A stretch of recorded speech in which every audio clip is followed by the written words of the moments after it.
boy DJ Akademiks. Now, if you leave it up to Meek Mill to tell it, he'll tell you he's one of the last real niggas in the game. Now, in many cases, when you start analyzing these quote-unquote real niggas, you realize that their actions are anything but a real nigga. Now, let me define a real nigga, at least in my definition, because despite the tough guy connotation, I don't think being a real nigga has anything to do with being a tough guy.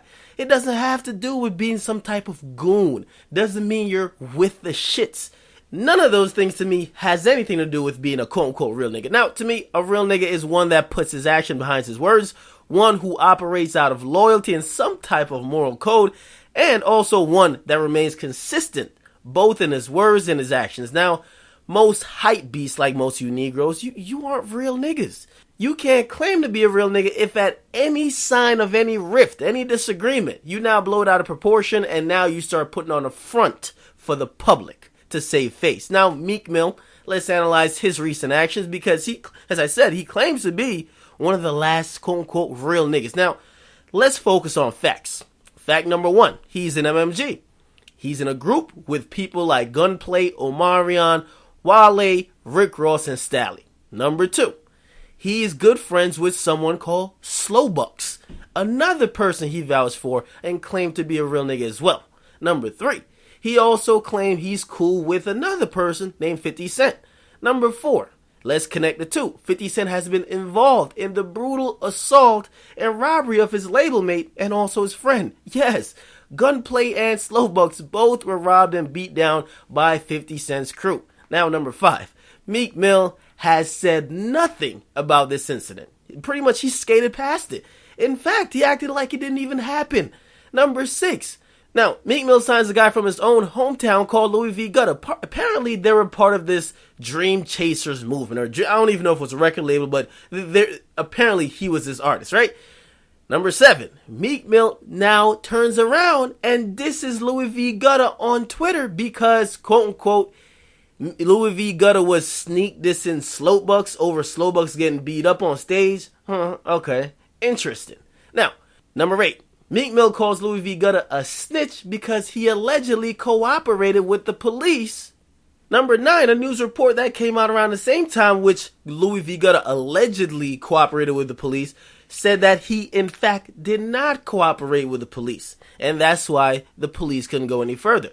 Number 10, Meek Mill's own friend, by his admission, Slowbucks, holds a press conference He announces that he's investigating his assault and he's investigating the actions of 50 Cent and 50 Cent's crew. Number 11, and just to get you guys caught up on the fuckery, Meek Mill gets on Twitter today and he's beefing with his label mate Wale. He says Wale has been hating on him from the get-go and that he's also a cornball. Now, to sum it all up, Meek Mill pretty much is beefing with his own artist and his label mate over what they said or didn't say on Twitter. Apparently, he's beefing with his former artist saying he was sneak dissing his friend. And apparently, he's beefing with Wale saying Wale didn't tweet his album. Yet, it seems that Meek Mill is completely cool with 50 Cent, the man responsible for robbing and beating down his own friend and also his label mate. Now, after all those facts, I'm going to leave it up to you to evaluate if Meek Mill, at least by what the definition, at least I have, is Meek Mill that real nigga that he claims to be? Now, we'll get into this, because Meek Mill started on a whole tirade, and it was just random. And before, I gotta say this is a disclaimer. Beware of any nigga who always claims that everybody's hating on him, because sooner or later, when you disagree with him about anything, you're gonna become the next nigga that's also hating on him. Now, Meek Mill took to Twitter and he said, when you're young and successful, you experience a different type of racism, and it brings jealousy, hate, and a new level of people trying to bring you down. He then followed up that tweet saying, Wale just ain't gonna tweet a thing about my album. He been hating on me long time now. Don't even text me, cornball. You not MMG. Now, I don't know if that tweet means he's trying to kick Wale out of MMG, but interesting fun fact, Wale is actually the highest selling member in MMG for the last 3 years. So, how you gonna, it's like Lil Chucky coming out saying he's gonna kick out Drake out of YMCMB. No, get the fuck on out of here. Now, Meek then tweeted, everybody can see it. None of y'all dudes call me, text me, nothing. It is what it is. And this is where I start scratching my head. this is, I'm like, what? Is Meek Mill really beefing with his label mates because they're not texting him? They're not calling him? Imagine your one friend that's mad at you because you don't include him in all the group texts. This is so emotional. This is so emotional. Now, he then tweets out, I don't really want suckers in my arm reach. My hands might lose control. That's how I'm rocking. Now, I've always got to say, Meek Mill, he talks a good game on Twitter. Never really see him do none of these things ever. But he talks a real good game on Twitter. Now, he then tweeted out, I ain't doing no more acting for no rap shit. So pretty much he's admitting that at some point he was acting. And at this point I'm thinking he's drunk or he's off of Molly or something like that. You know the most dangerous weapon when someone's inebriated is that they actually have their phone in front of them. And they're at the mercy of social media. Now, he then tweeted out, I got real family at home.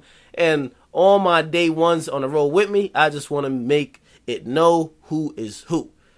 I don't need no support. It's about a lot of these dudes really hating behind closed doors. All these guys that's on the rap scene. No. I'm nothing like these dudes. I'm sign off Twitter today before I get too crazy. Now, from then on, he went on to reignite his beef with Louis V. Gutter, which I won't even bother mentioning. But pretty much with all the facts presented, and I will say that Wale did take to Instagram and he did respond and he took the high road. And I won't read out his whole response, but you can read his response on the screen. And pretty much his high road response, the whole gist of his was saying, listen, I'm not like you rap niggas. I'm me. I'm a little corny. I'm a little weird. I'm a little odd, but I'm human. And that's just me.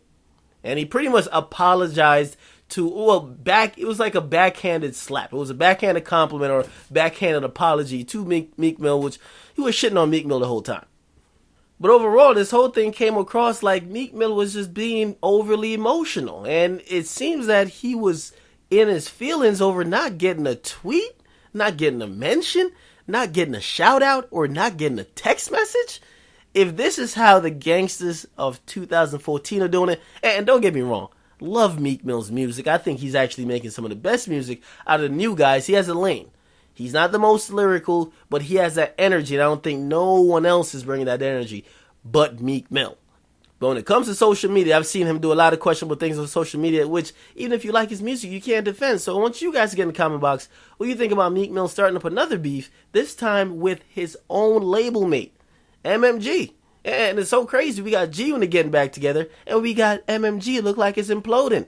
Maybach O is probably somewhere waiting in the wings like, I can't wait for these niggas to get kicked out. No more food and beverage for me. Now, you guys get in the comment box. Let me know what you guys think. Make sure you guys like, subscribe, definitely share. I'm out.